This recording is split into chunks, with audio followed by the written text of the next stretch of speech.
I also want to thank Millie and her team for inviting me here to speak. The theme which so clearly defines the little caption by David Attenborough saying that humans are the problem.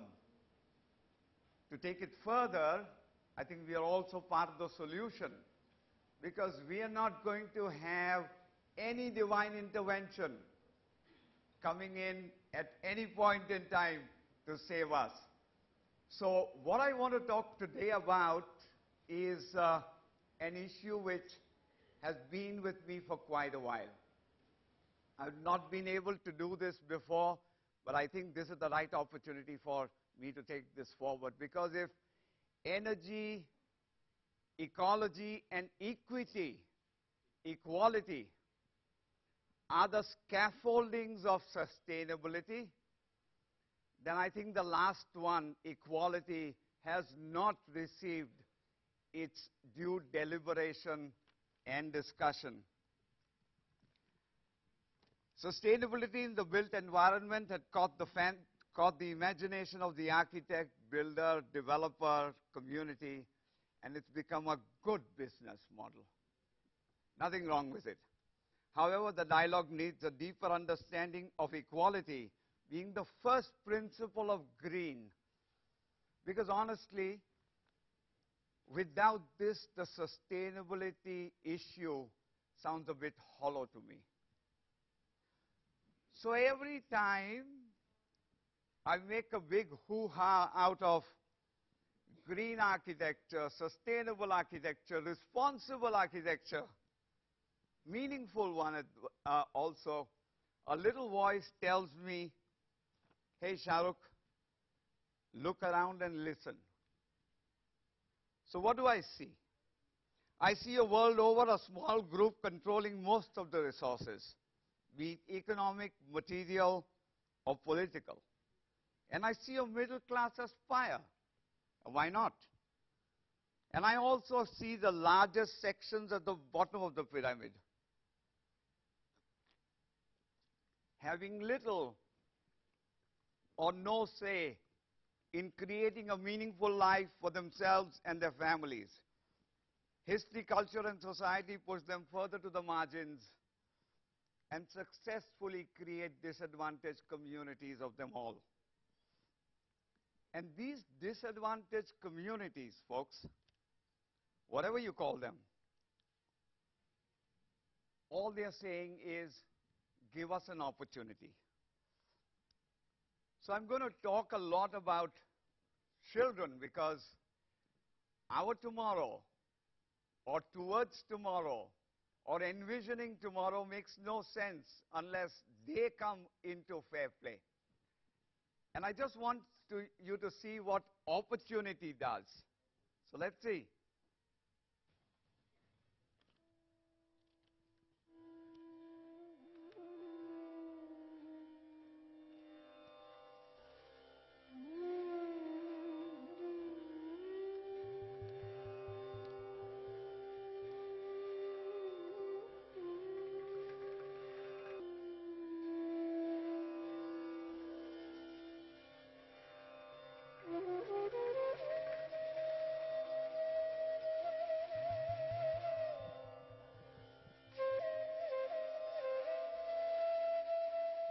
The idea started about 5 years ago because we started a partnership here in India, and I have seen all the slums and all the kind of things, so we said we have to do some things. I mean, we as a young company. In Asia, at this particular point of time, especially in South Asia, while there is a lot of development, there is still a very large number of people who are living below the poverty line.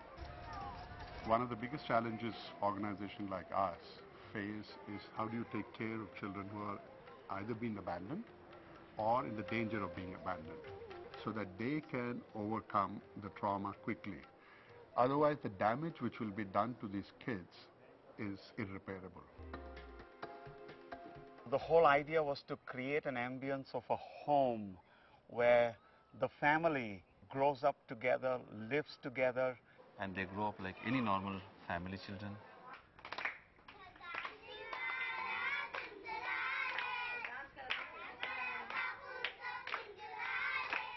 As an architect, we come in and build spaces.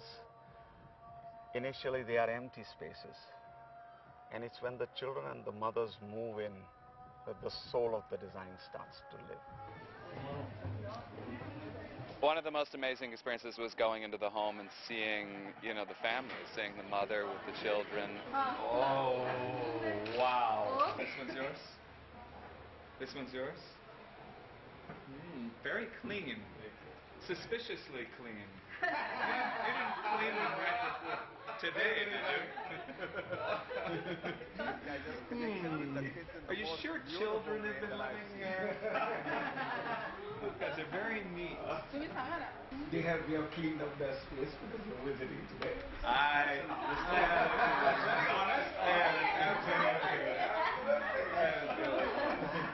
These mothers, they are taking care of 6 to 10 kids, and not just taking care of them in the way that you would imagine someone who worked in an orphanage would, but they actually become their mothers. And I can't imagine anything more open-hearted and generous. We only can hope that Alibaug succeeds to help these kids to do their examination school, find a very good job, and become independent from any other support in the future. I think this is the best thing which could happen for this village.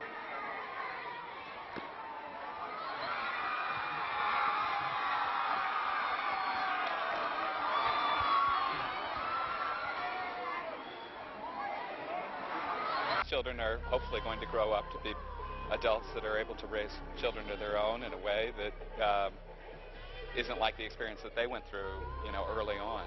Everyone involved seems to really believe in what they're doing. There's a real sense that this is different, and the way that everyone participates is kind of ideal.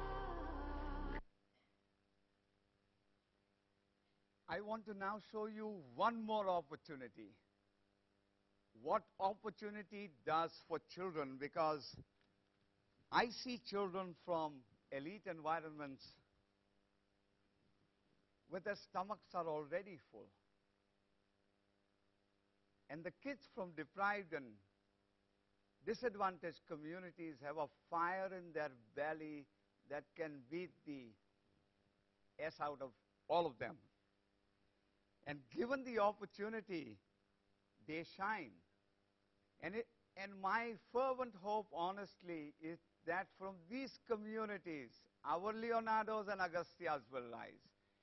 And I just want to show you the example of these two girls, Rani and Roja. Rani and Roja entered the IRIS Intel competition where all the top schools from all over the country participate. They did not know English in a manner that they could stand up in the jury. So they were tutored to look the jury in the eye and talk to them. And finally, they won this competition. And do you know what the project was? It was a simple project of cooling effects of leaves, because all their lives they've studied under trees. So what they did was they made a box with 4 holes with a bulb in the middle. They captured the temperature at the place where the bulb was, and then they put a dry leaf, a wet leaf, 2 dry leaves, 2 wet leaves, 2 dry leaves with insulation in the middle, and they were able to kind of convince the jury that this is something that they wanted to kind of do and achieve. And this little opportunity, they are first-time learners from their village in Gudivanka in Andhra Pradesh, where we are doing a program on a fairly large development. But these kids have promised that they are going to come back into their community and take this further. Yeah, this is the community where they are. Dr. Abdul Kalam got interested into the program because this little rattle trap of a van is the lab which is mobile. Sorry, I have to sip some water continuously. And these vans now go all over the country in science, in art, in math, in environment, and they connect with the children there. So this is an amazing thing. We now have some amount of money, so we are starting to build subterranean structures and some more structures to empower the local community in and around this thing. Very many times, I think we've had this situation where the talk of sustainability is in terms of buildings alone. But look at this city of Bombay. That's South Bombay. And who services that South Bombay? And this is Dharavi, Annavadi, whatever the slums that you might call them. But they service the cities. If they did not service the cities, I don't think that there will be very much to do there. People would probably leave from Mumbai. So I want to ask a question. Do we exclusive of developments? Think of people who service these enclaves. Where do they live? Where do they come from? What about their families and friends? How about their education, health, and livelihood? So whether you're designing a corporate campus, a city, a neighborhood, housing, schools, or college, they all need to be serviced. And it is these people who ultimately will service them. These people who will service your beautiful ads that you see in the papers, where you have fine, clean environments that you get excited about to invest in. But just think of who has kept that place clean for you. Where are their lives? Can we include them into our sustainability model? Because I'll tell you what, if we do not provide for them in our brief, and as architects, if we do not question that brief, we are not worth our salt. They will be on the outside of the compound wall of the most beautiful project that you have designed and done for them, because they have no choice. They do not have that opportunity. I must tell you a personal story. You see this garbage. Bangalore is right now consumed in garbage. We realize that there is no system, that there is no possibility of us to kind of address this unless we start from the beginning, absolutely from the beginning. And I had a very personal connect with biomedical waste. I had cancer about a year ago, and I very quickly realized that the doctors and the medical professional had removed the cancer from me. But it just was put down into the earth, because the medical waste that I saw around was just unbelievable. We just continue to dump. So these are the people who need to kind of come into the fold of our sustainability dialogue. Of course, papers scream every day about issues and places that are becoming impossible for the poor to live in. And if cities are attracting and are going to attract a large amounts of people, we need to kind of look at that. I just want to kind of change the tack to a guy whose movies have shaken me up more often than once. Because his narrative brings to the table issues that push me out of my comfort zone and tell me, hey, think what is happening daily. Because we in our lives do not come across issues that he brings forward.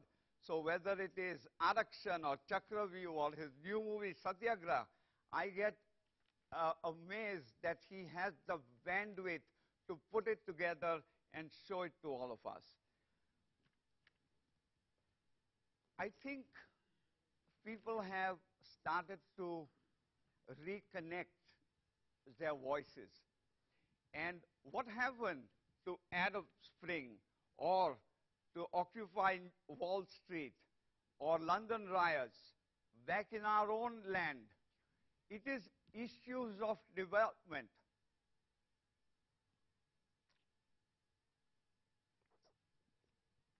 People whom we trusted to do development, to take care of our needs, to put in infrastructure, to put in systems so that we could kind of continue to live a decent and a moderate life, they all gave heart. And it was not just here. This is the scenario that you have seen happening all across. And as Joseph Stiglitz says, we are all paying that price of inequality. These two slides, look at them. The most resourceful area and the biggest poverty line. So I think that is very clearly established, that we do not have the bandwidth for us to be able to kind of do that. I will go very quickly because I just want to kind of have a chance to play. I'll skip that because scientists are telling us now that we need to look at the ocean and the forest to learn lessons from these natural systems, because these natural systems have been in evolution for millions of years.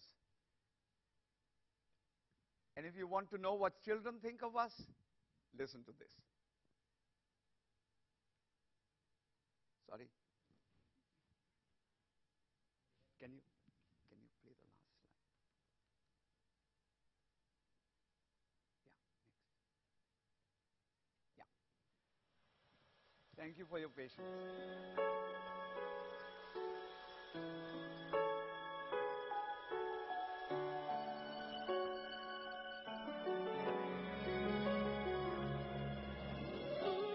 In my dream, children sing a song of love for every boy and girl.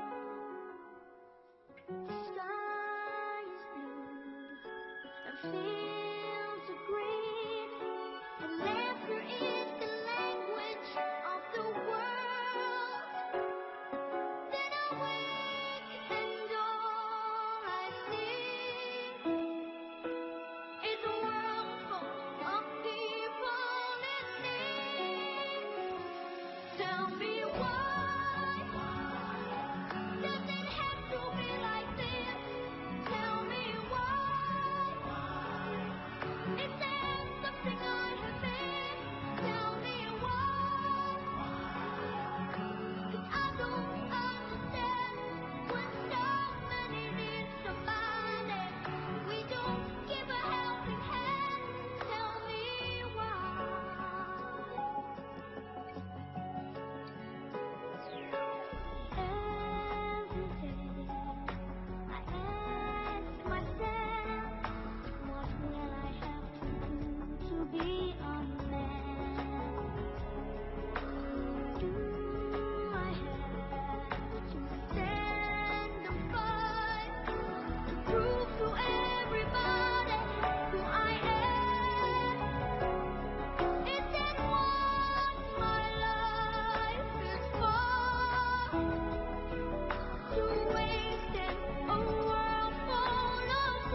Thank you, Shahrukh, Thanks. for that mind-blowing